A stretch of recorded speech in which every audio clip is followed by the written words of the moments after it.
Why the NCAA should restructure its recruitment rules. College recruitment is more political than ever and has the eyes and ears of every business on the market. The push for payment of college athletes has been around since the early 1990s. The NCAA has been involved in back and forth debate with states and their governments about the possibility of allowing college athletes to be paid for their name and likeness up until July 1st, 2021. This is the date college athletes were allowed to use their name and likeness in order to be paid by both the companies and the schools recruiting them. After the first year of the process, it has most notably affected college football and smaller schools in the NCAA. With colleges being allowed to enhance the name and likeness of athletes while also giving them some other benefits, it alters the minds and decisions of incoming athletes to schools. The NCAA should reconstruct these rules through limiting schools' budget on recruiting, cracking down on avenues for compensation, and stop any set up NIL deals upon signing with a certain school. Limiting each school's budget and allowing each school to be on a fair playing field is important for the competitiveness of the NCAA and all the sports that fall under its domain. 24/7 Sports reported that the Georgia Bulldogs were amongst the top of the leaderboard for money spent towards recruiting in the NCAA in 2020, spending a total of $3.6 million, which was a significantly larger amount than the next school, Alabama, spending approximately $2.6 million. When you go down the list to the 20th ranked school in recruitment spending, you'll find that Rutgers University spends less than 1/3 the amount as Georgia. The margin of spending difference is unbelievable from the first ranked school to the 20th ranked school. Focusing on the larger picture in college football, there are 130 Division I football programs in the NCAA. Unknowing of the school that spends the least amount of money on recruiting, you have to assume they're towards the bottom of the food chain when talking about success on the football field. These schools that are able to use millions of dollars on recruiting already have the upper hand when it comes to facilities, equipment, and other various perks.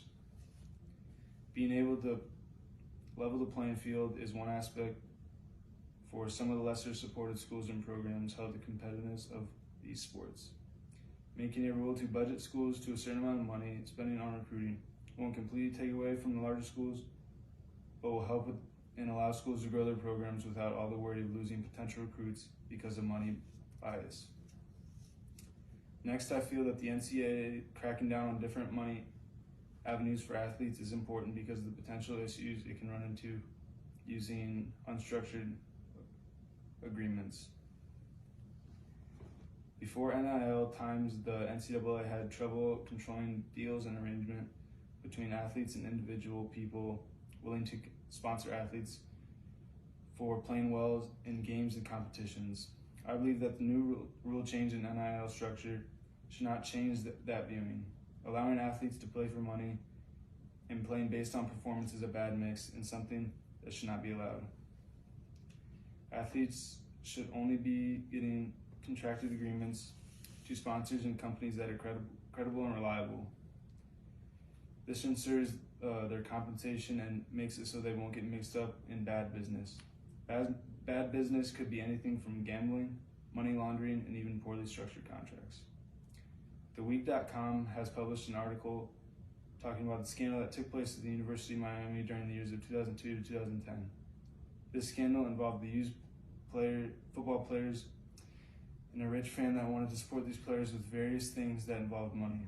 This rich booster that supported the football players spent millions of dollars on things like prostitutes, drugs, and nightclubs, all of which the NCAA does not want to be involved with. Taking note from its past, the NCAA should realize the harm its athletes could run into and enforce a rule that involves punishment by any negotiations of this kind or shady negotiations in general. The way of doing this would be to report all money earned or potentially earned to the NCAA. This would provide the NCAA with a relief of knowing where and how their athletes are getting their money earned. Lastly, I believe the NCAA should not allow athletic coaches to set up NIL deals for athletes as a recruitment method. This would be the same as colleges giving athletes more money beyond the scholarships already presented to attend their school.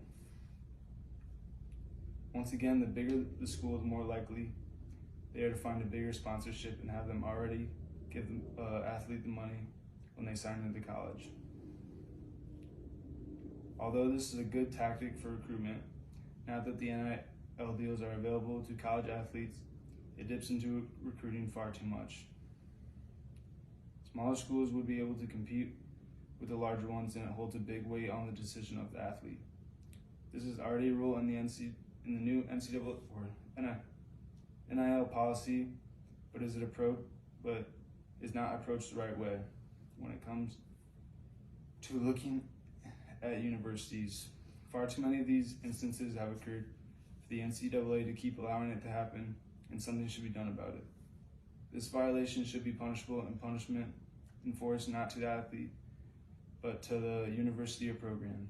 NCAA.com states in an article that in a news release, the board cited concerns about potential violation of NCAA recruiting rules, the representation of athletes as they broker these deals, booster involvement, as well as schools being involved potentially arranging deals for incoming players. The NCAA has yet to make any action towards these insights, but do plan on announcing their course of action come June 2022. There are many points and holes the opposing side could see to my recruitment needs and wants. They could argue due to the amount of money some schools pour into their programs and are deserving of the perks of better recruitment. Another point they can make is that when a program has success, they are deserving of the money the school gives them to spend on whatever they want or need in order to continue to grow their culture. While I believe both these points deserve some credibility and thought, I still don't see the same way the people that argue these points do. The success and progress should be built from the inside of the program and not totally dependent on the recruitment of certain individuals. Being able to create a winning team should not come from money or illegal recruitment tactics, but from the ability of the program to make these athletes the best they can be. The larger the school, the larger schools will always want to be recruiting to be one side dominant. But I believe it is time for a change by giving the smaller schools a fighting chance of success in their respective sports.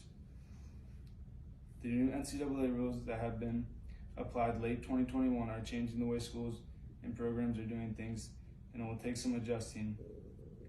Figuring out the best way to go about things with these new sets of rules will take more than just a couple tweaks in 1 year. It will take a lot of new alters and years of work just to get right.